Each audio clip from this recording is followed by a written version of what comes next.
ආයිබෝවන් දයාබර දුවේ පුතේ. ඉතින් පැටවුනේ ඔයාලට කොහොමද? අත්තම්මට අසනීප වෙලා හිටියා පුතේ. ඒක නිසා ඔයාලට දවස් කීපයකින් කතන්දරයක් දාන්න බැරි වුණා පුතේ. අද නම් ටිකක් අඩුයි. ඒක නිසා අද මම කතන්දරයක් දෙන්නම් ඔයාලට. පුතේ අද මගේ කතාවේ නම තමයි මිනිසා සහ අස්සයා. ඉකෝමත් එක කාලෙක මිනිසෙක් සිටියා. එයාලාගේ මිදුලේ වැඩක් කරමින්. එයා එහෙම ඉන්නකොට එයා ළඟට වේගෙන් දුවගෙන ආවා අස්සයෙක් කැලේ පැත්තේ ඉඳලා. මේ අස්සයා මේ මිනිසාට කියනවා අනේ මාව මරන්න කොටියෙක් දුවගෙන එනවා මාව බේරගන්න කියලා. එතකොට මේ මිනිසා කියනවා බය වෙන්න එපා යාළුවේ මම ඔයාව බේරගන්නම්.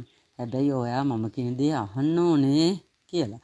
ඊට පස්සේ අස්සයා කියනවා ඔයා මගේ ජීවිතය බේරා දෙනවා නම් ඔයා කියන ඕනම දෙයක් මම කරන්නම්.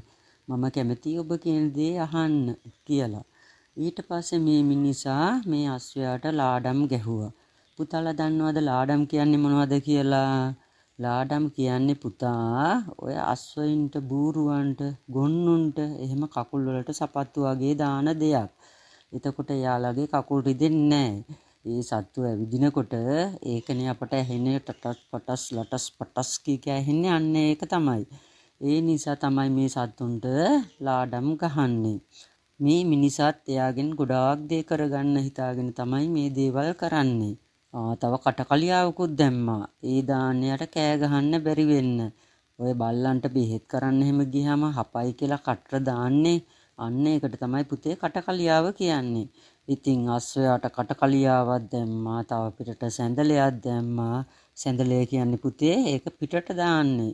මිනිසුන්ට උගේ පිටේ නැගලා යන්නේ. ඉතින් මේ මිනිසා ඌට පිටට සැඳලයකුත් දැම්මා. ඊට පස්සේ ඌට ස්ථාලයක් හදලා ඌව ඒක ඇතුළට දැම්මා. ස්ථාලයක් කියන්නේ පුතේ ඌට ඉන්න ගෙයක්. ඒක හදලා ඒක ඇතුළට මේ සතාව දැම්මා. දාලා කියනවා අස්සයෝ ඔයා දැන් කිසි දෙයකට බය වෙන්න එපා. මගේ වැඩපල කර දෙන ඔයාට කිසිම කරදරයක් වෙන්න මම ඉඩ තියන්නේ නැහැ. එහෙම කියලා පුතේ මිනිසා ස්ථාලයේ දොර වහලා පිටතින් අගුලුත් දැම්මා. ඊට පස්සේ මේ අස්සයාට හරිම දුකයි. එයා අඬ හිතනවා අනේ දෙවියනේ මට උණු විපතක්. මගේ ජීවිතය බේරුණත් මගේ නිදහස විනාශ වුණා. මම දැන් හිරකාරයෙක්. අනේ මම කොහොමද කැලේ ඉන්න මගේ යාළුවෝ ටික බලන්නේ. කැලේ ඉන්න හැම සතාම හොඳයි මේ මිනිසුන්ට වඩා නම් කියලා එයා හිත හදාගෙන හිටියා. ඔන්න බලන්න පුතේ මේ කතාවෙන් කියවෙන දේ මිනිස්සු තව කාට හරි උදව්වක් කළොත් ඊට වැඩි ලොකු උදව්වක් බලාපොරොත්තු වෙනවා. නේද පුතේ? මගේ පුතාලා දූලා හැම වෙන්න එපා. හොඳ ළමයිම වෙන්න. උදව්වක් කාට හරි වුණොත් හැකි පමණින් උදව් කරන්න. හොඳේ බබාලා. ඉතින් මගේ දූලා පුතාලා අදට මම නවතින්නම්. මම ආයෙත් කතන්දරයක් ගේන්නම්. මගේ දූලා පුතාලට බුදු සරණයි දෙවි පිහිටයි. subscribe කරන්න අමතක කරන්න එපා. ආයිබෝවන්.